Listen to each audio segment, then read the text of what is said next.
Depuis vendredi dernier, comment ça va? Je pense que c'est des grands sourires dans le vestiaire. Tout le monde... Oui, ça va. On est comment je veux dire, on est forcément dans une bonne dynamique. Donc heureusement d'ailleurs, ça met de la bonne humeur. Après, il faut toujours trouver le juste milieu entre la bonne humeur et puis le sérieux nécessaire pour pouvoir continuer à travailler et puis à rester concentré sur l'objectif. Donc c'est surtout ça, moi, qui m'importe, c'est que les joueurs restent déterminés et focus sur ce qu'il y a à faire pour gagner des matchs. Voilà, alors c'est toujours mieux de le faire, on va dire, avec des victoires, donc dans la bonne humeur, mais malgré tout, quand ils sont engagés dans des jeux avec de la compétition, une équipe qui gagne, une équipe qui perd, ils peuvent perdre aussi assez vite le sourire parce qu'il y a l'esprit de compétition qui reprend le dessus et c'est ça qui m'importe, c'est ça qui m'intéresse pour préparer les échéances à venir, les dernières échéances, mais c'est là-dessus qu'il y a beaucoup de choses qui vont se jouer certainement.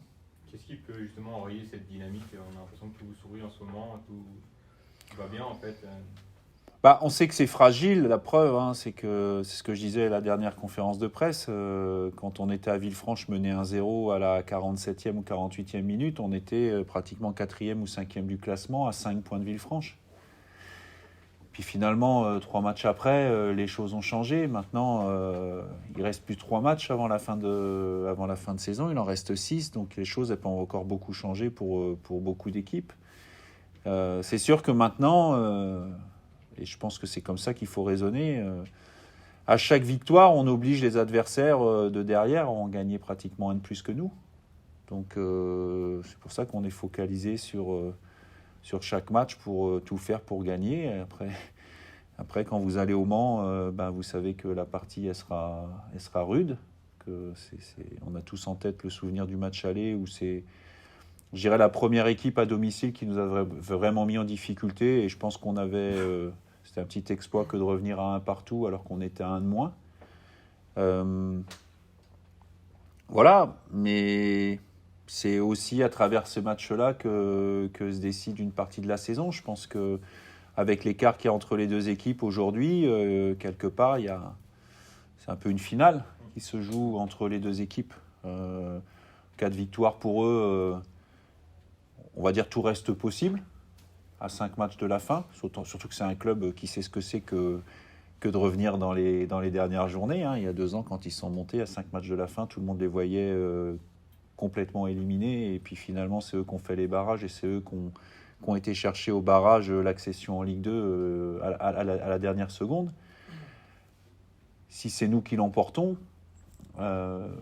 c'est tout au moins l'écart entre nous et Le Mans ne sera pas fini mathématiquement, mais ce serait un écart déjà vraiment très très conséquent. Donc c'est un match qui ressemble à une finale, c'est sûr. Voilà. J'espère que les joueurs le prendront comme ça. En plus, il y a un contexte qui fait que c'est quand même un stade un stade professionnel pour moi. C'est ce qui ressemble au haut niveau. Il y a des joueurs en face qui ont joué au haut niveau. Il y a un entraîneur en face qui a joué à très haut niveau. Donc voilà, les ingrédients sont là. Il faut être à la hauteur, il faut être prêt. On a travaillé dans ce sens-là cette semaine, mais encore une fois, ça va se décider entre 19h et 21h. Après le match contre Avranches, je vous avais dit qu'il faut faire attention parce que maintenant vous êtes le chassé, mais malgré tout, est-ce qu'il vaut mieux ne pas être dans cette position de chassé à 6 matchs de la fin plutôt que dans celle du chasseur? Tout dépend de la fin. Je préfère être le chasseur si c'est pour finir à la bonne place à la fin, puis je préfère être le chassé aussi si c'est pour finir à la bonne place. De toute manière, aujourd'hui, on n'a pas le choix. On était dans une période pas mauvaise, mais où on prenait moins de points. Aujourd'hui, on est dans une position où, effectivement, il y a des équipes derrière qui se disent forcément « Ah tiens, Annecy, ils vont aller au Mans et c'est pas gagné. » Donc, ils comptent aussi sur un faux pas de notre part pour pouvoir revenir à notre hauteur. Mais l'avantage d'être devant, c'est qu'en cas de victoire, au pire, vous maintenez le même écart. Et aujourd'hui, il y a un écart de 3 et 4 points qui en cas de aussi faux pas de l'adversaire, en cas de victoire pour nous et en cas de faux pas de l'adversaire, ou même en cas de faux pas de l'adversaire et un nul pour nous, parce que faire un nul au Mans, ce serait pas un mauvais résultat, loin de là. Ça peut vous permettre de garder un avantage aussi. Et encore une fois, il reste de moins en moins de matchs, donc c'est aussi ça qui compte. Mais c'est surtout cette idée que moi je veux faire passer aux joueurs, c'est jouer pour gagner, parce qu'à chaque victoire, vous obligez l'adversaire à gagner un match plus que vous, compte tenu de la situation comptable aujourd'hui. Est-ce que vous sentez un peu d'euphorie là, au sein de votre groupe à l'aube de ce sprint final par rapport à une éventuelle montée? Alors, je vais vous dire clairement, j'ai senti, pas que de la part des joueurs d'ailleurs, beaucoup d'euphorie dans le vestiaire à la fin du match d'Avranches. Ça a duré 10 secondes. Voilà. Parce que il est hors de question. C'est le plus grand danger qui guette n'importe quelle équipe à 6 matchs de la fin, ou même à... Tant que c'est pas fini, vous savez pas ce qui peut se passer. Donc l'euphorie, elle peut intervenir parfois, mais l'euphorie aujourd'hui, je la guette, je la chasse. Je suis très vigilant à ça, justement. Et c'est en ça, pour l'instant, que le groupe répond bien. C'est que sur la semaine d'entraînement, voilà, on sent qu'il n'y a pas de gens qui... Au contraire, moi, ce que j'apprécie depuis 15 jours, 3 semaines, c'est qu'il y a eu une période un peu plus compliquée pour quelques joueurs qui ne jouaient pas ou peu. Et puis, ça commençait à être un peu difficile psychologiquement. Ça se ressentait dans les prestations d'entraînement. Rien de grave, mais c'était un peu difficile. Et là, les derniers résultats ont reboosté tout le monde. Et chacun veut participer. Et surtout, je sens que chacun peut être prêt si jamais on fait appel à lui. Donc, ça va dans le bon sens de ce côté-là. Quand on regarde les chiffres là pour l'instant, deuxième meilleure attaque, troisième meilleure défense, 4 matchs d'affilée là sont victorieux, 13 buts en 4 matchs. On se dit, si la fin de saison, il n'y a pas la cerise sur le gâteau, ça peut être dur à avaler. Enfin, ou c'est ce championnat qui est comme ça Si c'est qu'une cerise à avaler, ça va, c'est pas trop. Faut pas avaler le maillot. C'est le maillot qui est dangereux. Mais ça, c'est toujours la même chose. Enfin, je vous blâme pas de dire ça, c'est votre rôle. Mais moi, je me pose pas cette question-là, parce que moi, je m'occupe du match du Mans. Voilà. Puis quand le match du Mans, en fonction de ce qui va se passer, il sera terminé, de toute manière, quoi qu'il arrive au Mans, je m'occuperai du match de Créteil. Voilà. Donc, ce qui va se passer le 13 mai au soir, voire même, parce que pour au moins une équipe, ça ira jusqu'au 29 mai au soir, j'en sais fichtrement rien, et quelque part, ça me préoccupe pas du tout.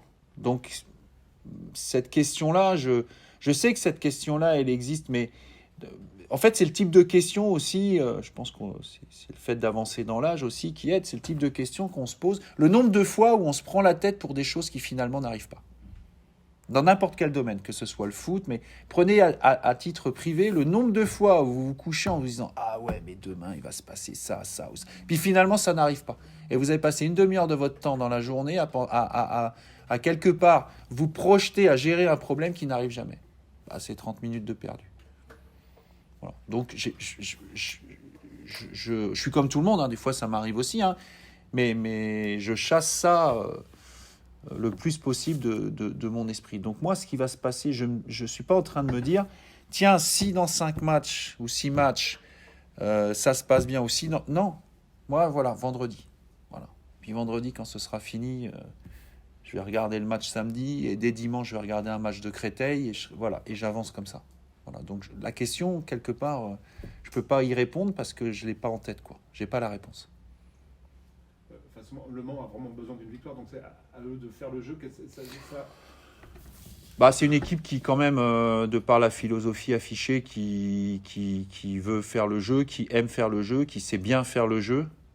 Voilà, avec des joueurs qui sont faits pour faire le jeu, avec de la qualité. Donc nous, évidemment, par rapport à ça, on doit être très méfiant, très vigilant, parce que c'est une équipe, si vous les laissez jouer, ça peut faire très mal. Maintenant, on va essayer aussi de garder nos valeurs, nos principes, on ne va pas changer. Voilà, c'est aussi ça, c'est toujours le juste milieu à trouver entre s'adapter à l'adversaire et puis aussi rester sur vos forces, de manière à ce que les joueurs puissent rester sur leurs repères et avoir confiance. Mais c'est sûr que en termes de qualité de jeu et jeu développé, c'est une des meilleures, voire la meilleure équipe du championnat. Oui. Depuis le début de saison, surtout en ce moment, vous avez quand même très peu de blessés. Ça, c'est dû à quoi? C'est le travail du staff technique pour justement dans la prévention des blessures, tout ce qui a été mis en place, qui fait que voilà, vous avez quoi chaque week-end, 1 ou 2 blessés maximum, ce qui est pas beaucoup par rapport à certaines équipes. En tout cas, vous, c'est un avantage pour. On en a toujours trop, mais Ouais. non, mais je pense que c'est un travail collectif qui va de la préparation physique telle qu'elle est présentée, du contrôle de la charge de travail parce qu'on est équipé justement pour contrôler ça. Ça se fait en harmonie aussi avec les décisions techniques des séances technico-tactiques qu'il faut faire tout au long de la saison. Et puis ça se fait aussi, et bien sûr, en harmonie avec le staff médical et le retour du staff médical. Voilà, il y a une programmation qui est faite à la semaine, il y a des fois des adaptations à faire par rapport aux joueurs.